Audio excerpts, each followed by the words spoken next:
നമസ്കാരം, മലയാളി വാർത്തയിലേക്ക് സ്വാഗതം. പ്രധാനമന്ത്രി നരേന്ദ്രമോദിയെ വിമർശിച്ച് മുഖ്യമന്ത്രി പിണറായി വിജയൻ. ഒരു മതത്തെ മാത്രം പ്രോത്സാഹിപ്പിക്കുന്നതോ ഒരു മതത്തെ ഉയർത്തിക്കാട്ടുന്നതോ ശരിയല്ല എന്ന് മുഖ്യമന്ത്രി പറഞ്ഞു.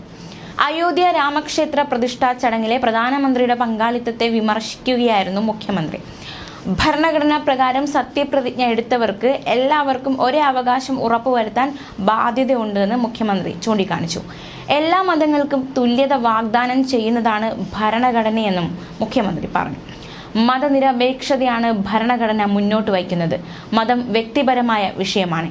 ഇപ്പോൾ മതവും രാഷ്ട്രവും തമ്മിലുള്ള അതിർവരമ്പ് നേർത്തു വരുന്നു. ഒരു മതസ്ഥാപനത്തിന്റെ ഉദ്ഘാടനം രാഷ്ട്രത്തിന്റെ പരിപാടിയാക്കി മാറ്റിയെന്നും മുഖ്യമന്ത്രി വിമർശിച്ചു.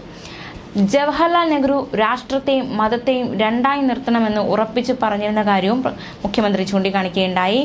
അയോധ്യയിലേക്ക് ട്രസ്റ്റിന്റെ ക്ഷണം ഉണ്ടായിരുന്നതായും മുഖ്യമന്ത്രി പറഞ്ഞു.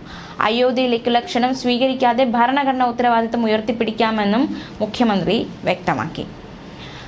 എന്തായാലും ഈ ഒരു പ്രാണപ്രതിഷ്ഠാ ചടങ്ങുമായി ബന്ധപ്പെട്ടാണ് അദ്ദേഹം ഇത്തരത്തിലുള്ള വിമർശനം പ്രധാനമന്ത്രിക്കെതിരെ ഉയർത്തിയിരിക്കുന്നത്. അതേസമയം കഴിഞ്ഞ ദിവസവും ചില നിർണായക പ്രതികരണങ്ങൾ മുഖ്യമന്ത്രി പിണറായി വിജയൻ മറ്റൊരു വിഷയത്തിൽ നടത്തിയിരുന്നു. അതായത് മനുഷ്യന്റെ ആർത്തിയാണ് അഴിമതിയിലേക്ക് നയിക്കുന്നത് എന്നായിരുന്നു മുഖ്യമന്ത്രി കഴിഞ്ഞ ദിവസം പറഞ്ഞത്. സമൂഹത്തിൽ പലർക്കും വല്ലാത്ത ആർത്തിയാണെന്നും ഉള്ളത് പോരാ കൂടുതൽ വരുമാനം വേണമെന്ന് ചിന്തിക്കുന്ന ആളുകളാണ് അഴിമതിയുടെ ഭാഗമായി മാറുന്നതെന്നും മുഖ്യമന്ത്രി പറഞ്ഞു. തിരുവനന്തപുരത്ത് നടന്ന സഹകരണ കോൺഗ്രസിൽ സംസാരിക്കുകയായിരുന്നു അദ്ദേഹം. സംസ്ഥാനത്ത് സഹകരണ മേഖല വലിയ തോതിൽ കരുത്താർജിച്ചപ്പോൾ ദുഷിച്ച ചില പ്രവണതകളും ഉണ്ടാകുന്നു. എന്തെങ്കിലും ഒരു സ്ഥാപനത്തിന് ദുഷിപ്പുണ്ടായാൽ അത് ആ സ്ഥാപനത്തെ മാത്രമല്ല കേരളത്തിന്റെ സഹകരണ മേഖലയുടെ വിശ്വാസ്യതയാണ് ബാധിക്കുക എന്നും മുഖ്യമന്ത്രി ചൂണ്ടിക്കാണിച്ചു. സഹകരണ മേഖലയിൽ എല്ലാ കാര്യങ്ങളും കൂട്ടമായി നടക്കുന്നത് കൊണ്ട് വ്യക്തിപരമായി അഴിമതി നടത്താൻ അത്ര കണ്ട് പറ്റില്ല. എന്നാൽ കുറെ കാലം തുടരുമ്പോൾ ചിലർ ഈ പറഞ്ഞ ദുഷിച്ച പ്രവണതയ്ക്ക് ഇരയാവുകയാണെന്നും മുഖ്യമന്ത്രി കൂട്ടിച്ചേർത്തു. അഴിമതിയുടെ വിഷയത്തിൽ യാതൊരു തരത്തിലുള്ള വിട്ടുവീഴ്ചയും സർക്കാരിന്റെ ഭാഗത്തു നിന്നോ വകുപ്പിന്റെ ഭാഗത്തു നിന്നോ ഉണ്ടാകില്ലെന്നും കർക്കശമായ നടപടിയിലേക്ക് സർക്കാർ നീങ്ങുമെന്നും മുഖ്യമന്ത്രി ചൂണ്ടിക്കാണിച്ചു. അഴിമതി ഏത് ഭാഗത്തു നിന്നുണ്ടായാലും അവർക്കൊരു തരത്തിലുള്ള പരിരക്ഷയും വകുപ്പിൽ നിന്നോ സർക്കാരിന്റെ ഭാഗത്തു നിന്നോ ഉണ്ടാകില്ല എന്നും മുഖ്യമന്ത്രി ആവർത്തിച്ചു പറഞ്ഞു.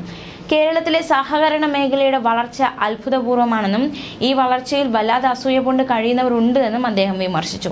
പലതരത്തിലുള്ള തെറ്റിദ്ധാരണകളാണ് അവരെ നയിക്കുന്നത്. ഒരു സ്ഥാപനത്തിൽ തീർത്തും നടക്കാൻ പാടില്ലാത്ത കാര്യങ്ങൾ നടന്നു. കർക്കശമായ നടപടികളുമായി സർക്കാരും വകുപ്പും സർക്കാർ ഏജൻസികളും മുന്നോട്ട് പോയി. കേന്ദ്ര ഏജൻസികൾ വന്ന് എല്ലാം പ്രതികളെ രക്ഷപ്പെടുത്താനാണ് ശ്രമിക്കുന്നതെന്നും അദ്ദേഹം വിമർശിച്ചു. കരുവന്നൂർ സഹകരണ ബാങ്കിന്റെ പേര് പരാമർശിക്കാതെയായിരുന്നു മുഖ്യമന്ത്രി ഇക്കാര്യങ്ങൾ വ്യക്തമാക്കിയത്. ന്യൂസ് ഡെസ്ക്, മലയാളി വാർത്ത.